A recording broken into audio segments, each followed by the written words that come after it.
So now we talked a little bit about UTXOs and what UTXOs are. We can move up to something larger, which is transactions.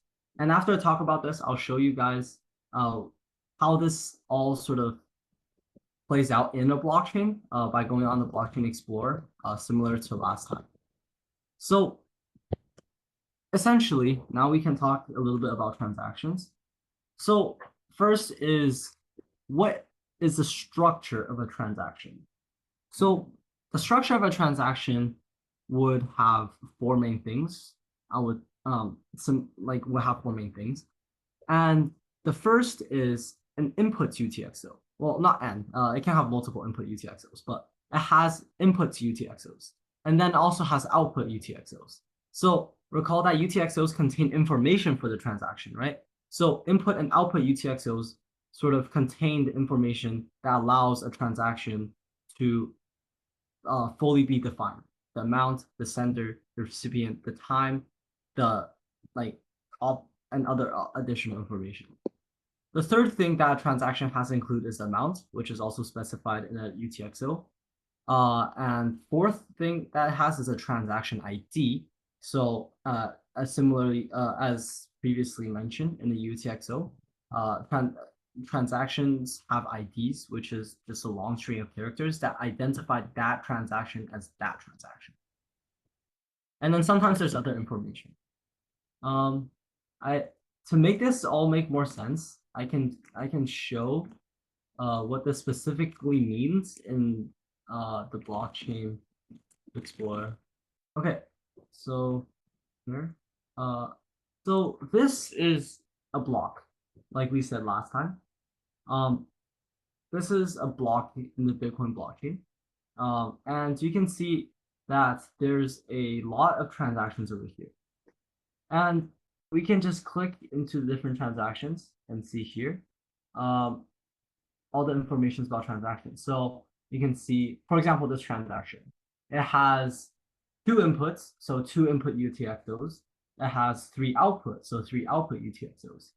And then the UTXOs, of course, contain the amount that is sent, so 0.000000546 Bitcoins, and so on. And it also contains, like, for example, the timestamp, also contains the unique identifier, the transaction identifier, also the hashes, etc. So this is sort of what it looks like, all put together.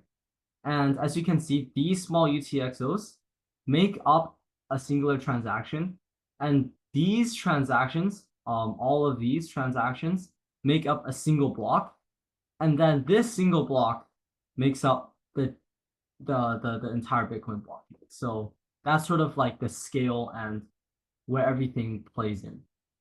Okay. So now we talked a little bit about transactions. We can again move up in size to blocks. Okay. So we briefly went over blocks last time. And before we talk about types of blockchains, I guess, just want to go over blocks briefly again. We briefly went over blocks last time, and I just want to recap them a little. And so blocks are made up of various transactions that are grouped together. So as you saw on the previous page on the Blockchain Explorer, there's a bunch of blocks that are grouped together to form the blockchain. For example, in Bitcoin, there are around 1,000 to 2,500 transactions per block, and that differs for different blockchains. Some have more, some have less. And each block, which are made out of transactions, which are made out of UTXOs, so each block has some unique info as well. So there's the transactions in that block. There's a unique block ID, just like we saw with the UTXOs IDs or the transaction ID, that each block has an ID. There's a reference to each previous block hash, which is actually really important because that's how everything is connected together, and sometimes other additional information. I guess I should show this again. So let's say we click into the block that we were previously in last time, or this might be a new one, but we can see that there's a bunch of different information about the block. But the things I want to highlight is first the hash of the block. So this is the block ID essentially. What makes this block this block? What makes it different from other blocks? So this is the block ID or the hash, you could say. The second is the transactions in the block. So as we can see here, these are the transactions in the block. And I think one of the really important things is the reference to the previous block. So every block actually references the previous block. So this block references this block, which references this block. And as we sort of went over last time, this is how everything in the blockchain is connected together. So if you want to change this block, then you would change, if you want to change the information of this block, for example, then because if you, let's say, want to change the information of block 870,487, then because that references 870,146 and is referenced by 870,498, you have to change, and then of course this is referenced by this is connected to these, this is connected to these, and everything is connected, right? So then you would have to change the information of all the blocks on the blockchain, and that's just not possible given the size of the blockchain. And so going and because they form a blockchain, just one last note is because they form a blockchain, the more users there are on the blockchain, the more blocks there are, and the older the blockchain is usually, because there's more interconnected references, right? They're safer. So big blockchains like the Bitcoin blockchain, the Ethereum blockchain, the Binance blockchain, etc. Those are the most secure blockchains and will most likely never be hacked due to their sheer size. Newer blockchains, however, on the other hand, if a new blockchain, for example, only has 2 blocks, then that means it's really easy to change the information for just 2 blocks. It's much harder to do that for 870,000 blocks. So most blockchains that and most cryptocurrencies that reside on those blockchains will most likely never be hacked, especially as they continue to get more users and grow. So now we talked a little bit about, or recapped a little bit about blockchains. We can talk about the types of blockchains. There's actually 3 main types of blockchains. So it's like here. There's actually public, private, and permission blockchains. So usually what we think of when we hear blockchain or say cryptocurrency is a public blockchain. So a public blockchain is essentially one where anyone is free to join, and there's no verification process or barriers against anyone for joining, right? And anyone can join, and they can participate in the core activities of the blockchain network. So that means that not just all, let's say I create a blockchain, then anybody in the world with internet access can join that blockchain. Anyone can read, write, or audit the ongoing activities in a blockchain, public blockchain network. So that means anyone can see the information on them, as I just showed you on the Explorer. Anyone can create new information on them, for example, by sending money or receiving money. And anyone can sort of audit the information. So that's what helps blockchains be so transparent, decentralized, and also self-governed. Which is, I would say that public blockchains are sort of the epitome of blockchains. They embody all the characteristics of blockchains, and it's sort of what makes blockchain special, right? They have the attributes of what makes blockchain special. The second types of blockchains is private blockchains. Actually, before we go on to private blockchains, I should probably talk about some pros and cons of public blockchains. So for pros, this is, as I said, the idealized form of a blockchain. It has all the attributes of what a blockchain was meant to do. The cons, though, is that smaller public blockchains can get hacked because everyone can send or can sort of view the blockchain as information and create information. And there's also some concerns about privacy, where if, for example, your address on the blockchain, because everything's publicly available, right? So if your address gets leaked, then other people can actually see your transactions, track your transactions. The second type of blockchains is private blockchains. This sounds very counterintuitive, but private blockchains can only be joined through being invited. So you need to identify yourself. For example, you need to provide your personal information. And the owner of the blockchain can also do whatever they want with it, such as changing information.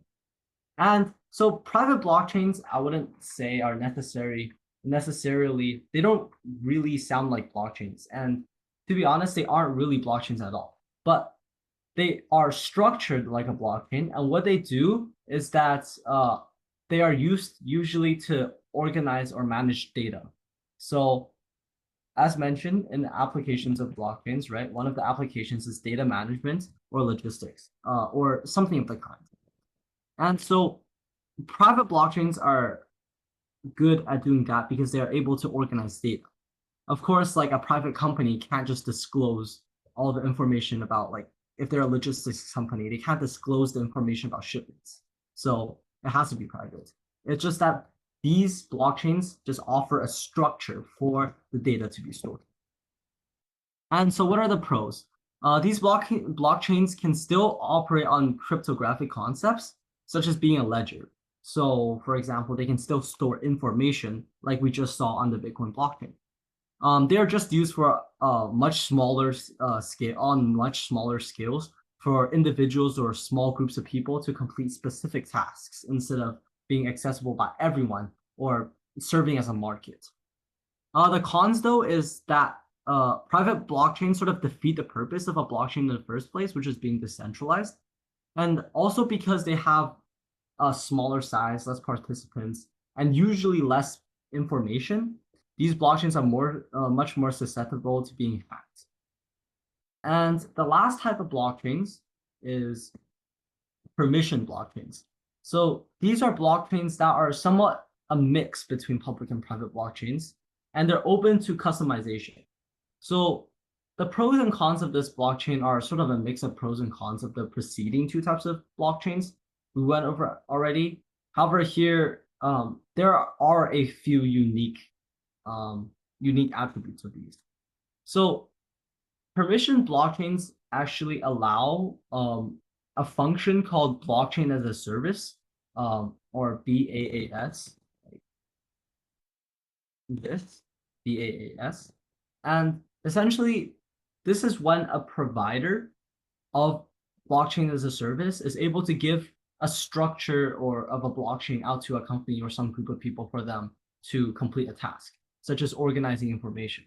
So I'm sure you guys have heard of, like, for example, like data centers lending their computing power to specific people. So like you can borrow their computing power by paying some money.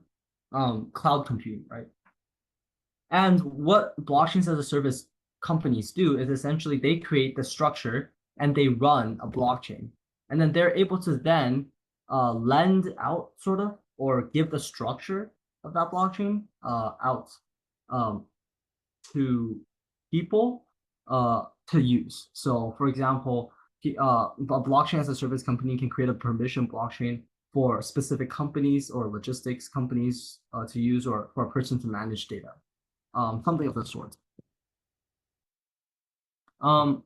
So now we sort of have a better understanding of the makeup of blockchains and also the types of blockchains.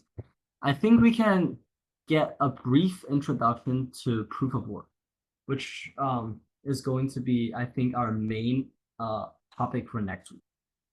So now everything we have said so far sounds really good, right? Sounds very ideal. So blockchains can be decentralized, they're transparent, they're open to public, they can't be censored, right? So how does this actually happen? Like, how does all of this work? How does a blockchain not just like break? And how does it not get hacked? So, or how does it not make a mistake? I remember last week there was a question about what if a blockchain makes a mistake, like for example, broadcasts a faulty block or a faulty transaction. So now we're sort of going to introduce the concept and the idea behind how that actually doesn't happen and how blockchains function. So when we're talking about validation, we first want to talk about proof of work, because proof of work was the original what was the original structure or algorithm for validation in first generation blockchains like Bitcoin. We're going to talk about the other type, which is proof of stake, in our last meeting.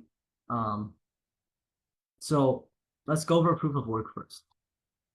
So we've probably all heard of the term mining or crypto mining.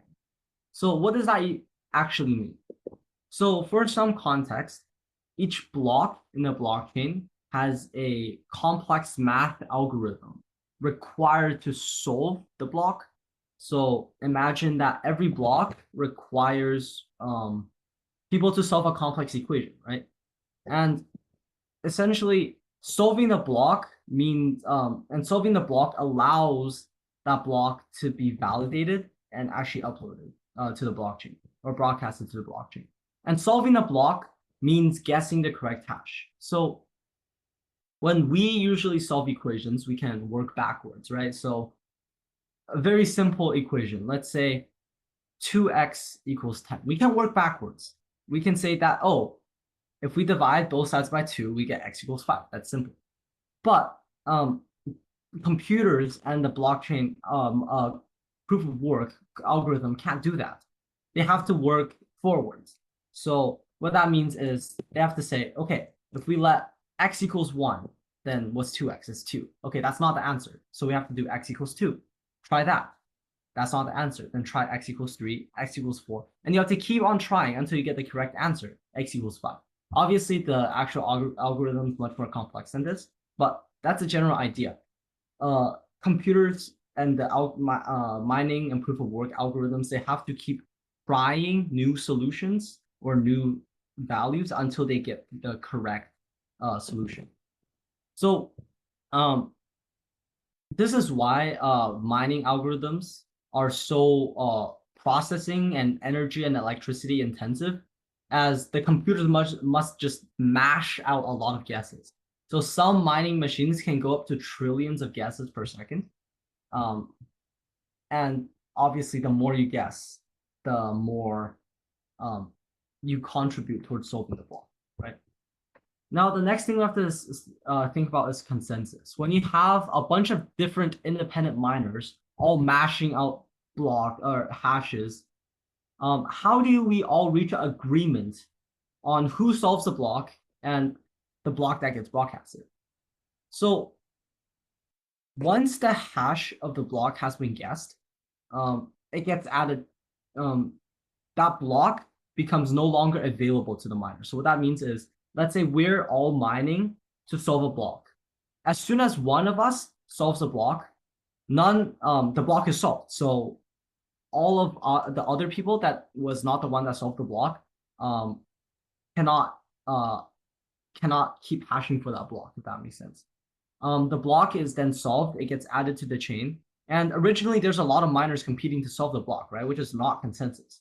But when the block is solved, then everyone stops fighting for the block. So then that one solution made by that the person who solved it allows the block to be added. Again, we'll go over this more in depth next week. And lastly, we're going to talk about the miner's reward and minting new coins.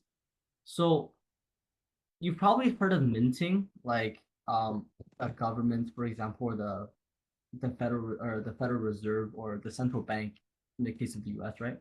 Them printing money, they're minting new money, right? Blockchains have a similar process called minting coins. And minting coins is just creating new coins, sort of like just willing them into existence. But every single time a block is solved, there is a few. For example, if we're talking about Bitcoin, or it's for any proof of work blockchain though, there's a new coin or Bitcoin saved over for the miner, the person who solved the block. It's 3.125 Bitcoins right now, so that's around 350,000 Canadian dollars. Um, and the miner gets its reward, and it's also how it's how new Bitcoins are created, because the 3.125 Bitcoins are minted or created for the miner's reward. Um, Enters the circulation of already existing Bitcoins.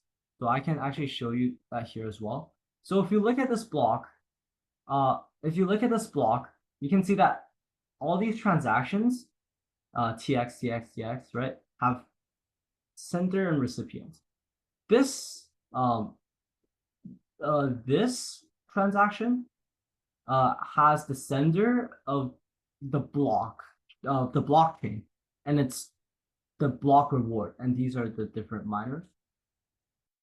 And so basically it's around $320,000, not 350,000, but uh these are newly created block rewards. So these are the newly minted coins, and these are the miners rewards. And so this is created by the blockchain for the miners. Yeah, that's just how it shows on the blockchain.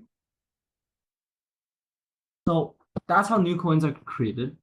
Of course, we're going to obviously go through the specifics of this more in detail next week, but this is a general overview and introduction. And one last thing before the end of today is that I have created an investing game for us all to join and just to try out. It's not anything like too serious. It's just a friendly game. And so basically, I created an Investopedia simulator. So the game starts tomorrow, unfortunately, because it won't let me start it on the current date. So it starts tomorrow. So I'll be sending out information about how to join it like in the next like 2 days latest. And essentially it's on Investopedia simulator, and all you have to do is just search it up and join the game. I'll show you right now. So you have to just go to Investopedia, sign in, and then there's going to be a bar at the top around here that'll say like games, and then you have to just go to join game, click block and search blockchain and cryptocurrencies, and it'll show up. Again, I'll send much more detailed instructions or over email or in the review packets. So how do you make trades? Again, I'll send instructions on that, but it's pretty intuitive in my opinion. You just have to like click trade and then buy and then specify what you want to buy, and then process and finalize the trade. And then some brief rules are first, everyone gets $100,000 US in starting funds. Second, there's a 20-minute market delay. Because this is a simulator, it's not the actual stock market, and this is all fake money, of course. There's going to be a 20-minute delay from the actual market. And then the third is there's a 15-minute minimum hold time. It's just I guess I don't want people to be buying things like and selling things within like 15 minutes. Like hold it at least for like a day. And lastly, please only trade crypto. On the site, you are able to trade normal stocks, but try to trade crypto only. And so, yep, that's the end of today's meeting. I'll be sending out a review packet in the next few days. That's going to contain the content we covered today. And also, I'll send out instructions on how to join the investing game. And if you have any questions about creating a crypto wallet, just make sure to email me, I'll be happy to help and just email you specific instructions. I can't show you right now, but the email, it should be the same. Be the same. So I typed it in chat just for reference. It should be the ejcryptoclub@gmail.com. So just email me if you have any questions. And yeah, I'll be sending out the review packet with a review on the content today. Maybe some like supplementary material, instructions on how to join the. Yes. If you need help, yeah. If you need help creating a crypto wallet in the game simulator, just email me. Like actually, if you have any questions at all, just email me. I'll be happy to respond. Uh, yeah, just it doesn't have to. Yeah, and if you want specific help, I can like, for example, get screenshots and stuff to show you. But just yeah, feel free to email me. I'll be sending out the review packet, and that's it for today. Thank you guys for coming, and have a nice week. I'll hang out here for like 2 more minutes if you guys have any questions, but feel free to leave.